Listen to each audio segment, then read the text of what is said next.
Hello everyone, it's Sheila back again. Welcome to my channel. I'm just sitting here doing a little bit knitting. I haven't been on for a few days because I've been really annoyed about my car parking problem. And I think if I'd come on I would have just been using a lot of swear words, and I tend to swear a lot when I'm annoyed. But I think I have managed to sort them out. I'm going to show you. This was the problem I did have. This was this photograph I'm showing you was actually Monday, but I was in the same position on Sunday, and I'll tell you a little about it after I've shown you the photo.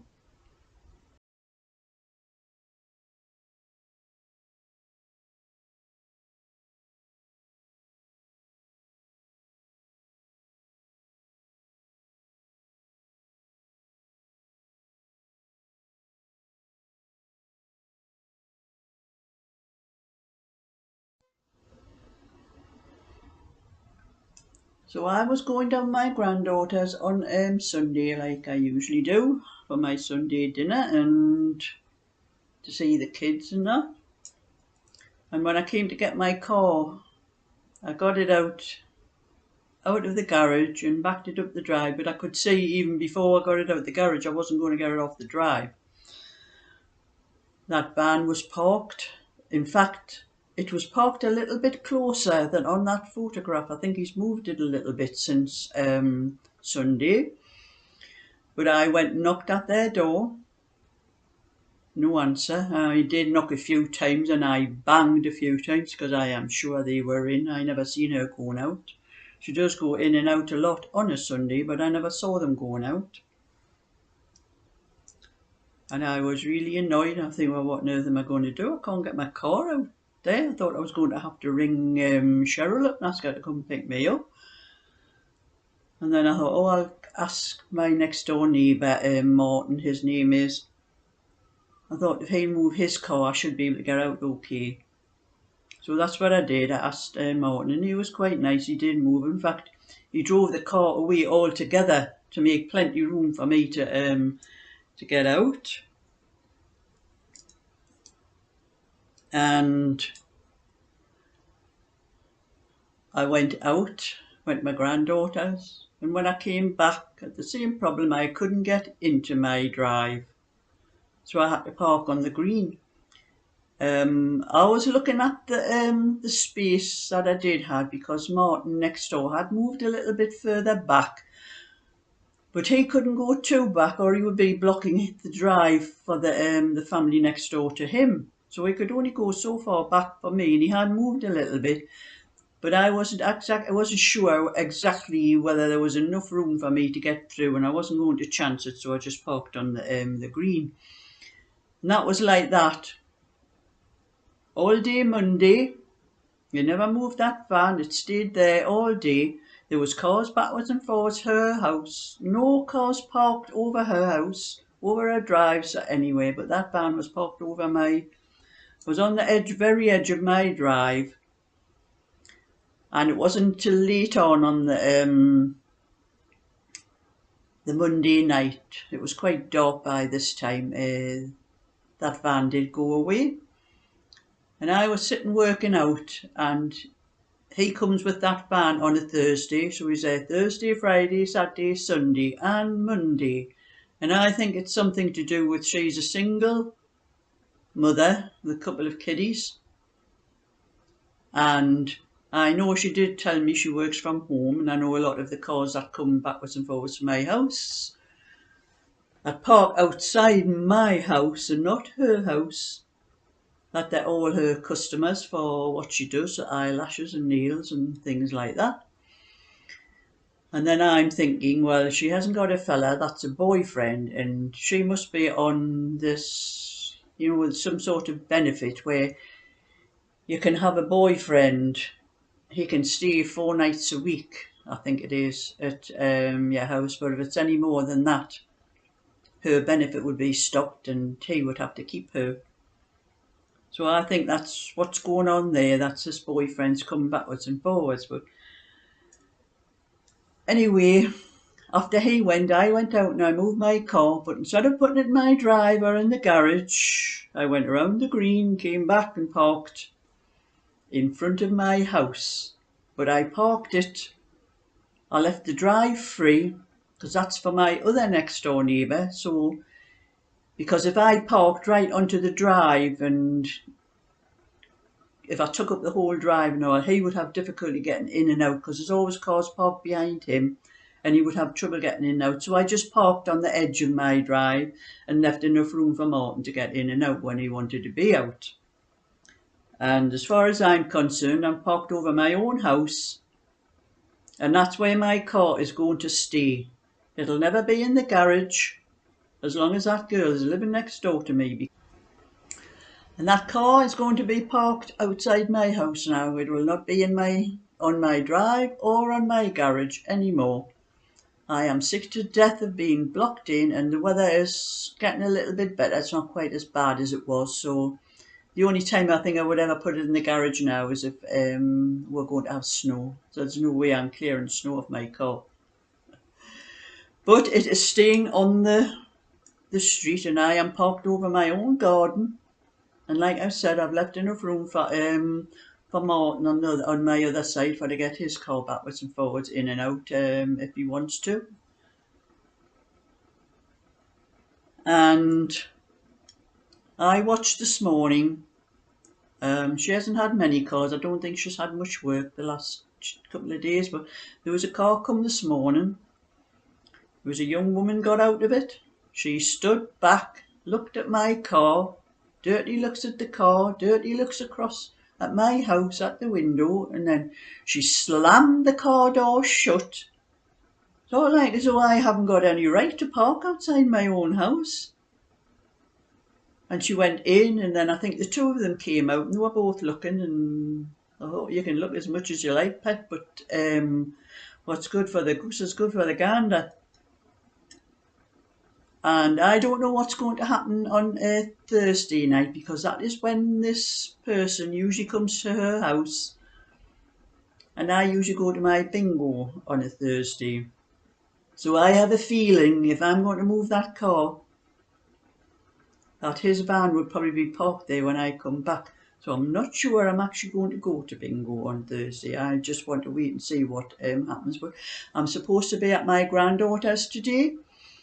But I do have council workers come to my house. There's one or two repairs that need doing, and they were supposed to be between 12 and 4. But I've now had a message saying it's going to be after 4. It's going to be an evening thing, so I'm not going to my granddaughter's today. Otherwise, my car would have been moved, but I don't think it would have made any difference unless this boyfriend, or whoever, I've never actually seen who it is that parks the van there, but I take it it's a boyfriend.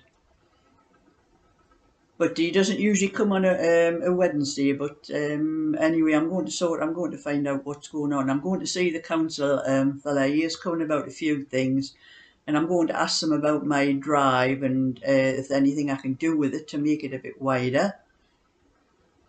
And when I thought about it, I did mention to that young girl not very long ago.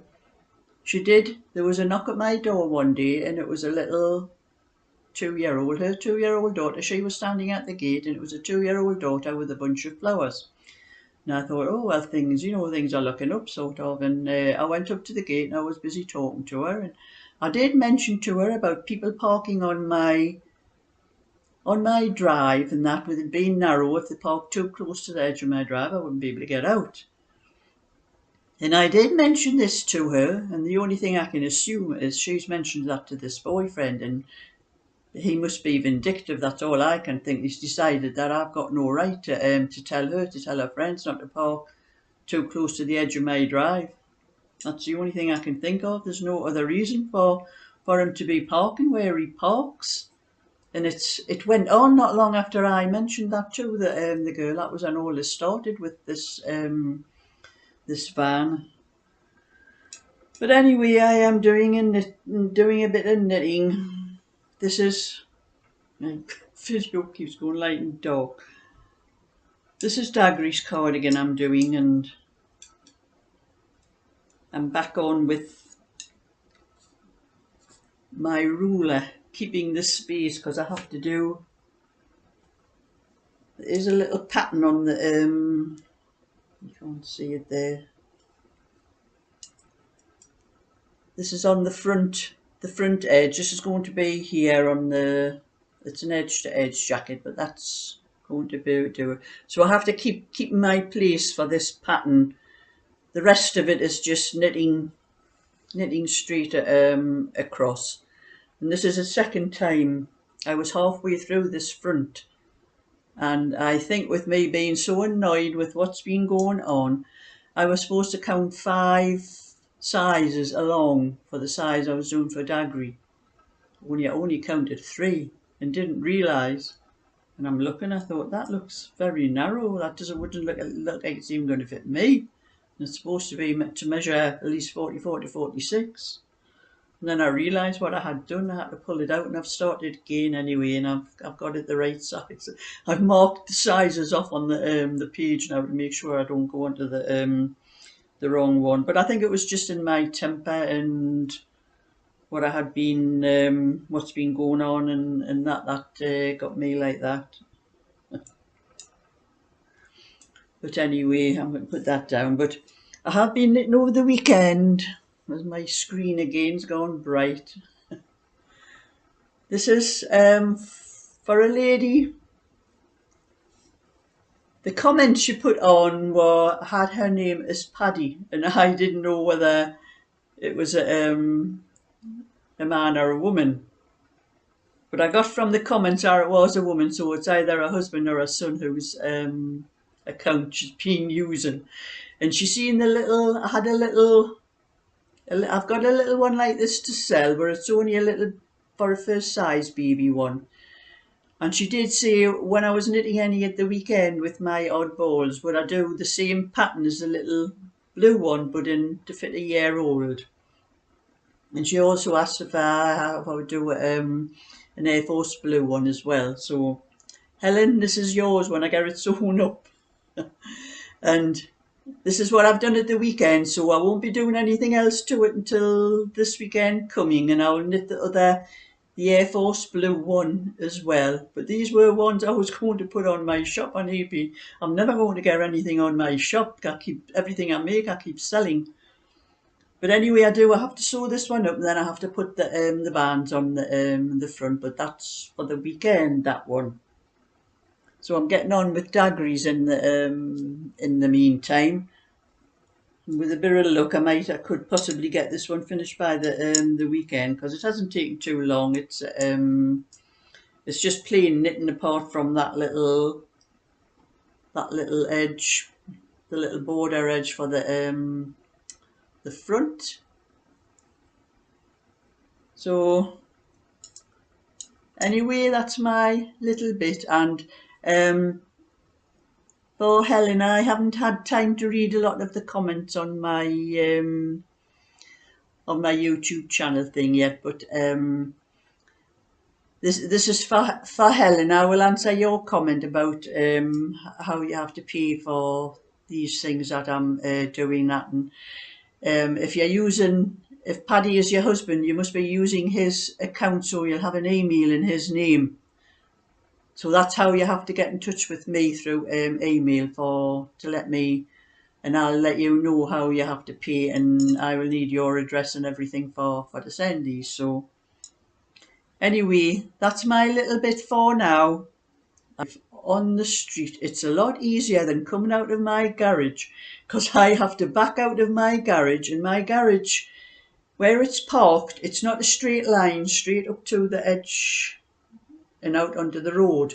It comes up and bends like that, and I have to be very careful when I'm coming out, because I have the corner of the house where the bend is and the fence on the other side.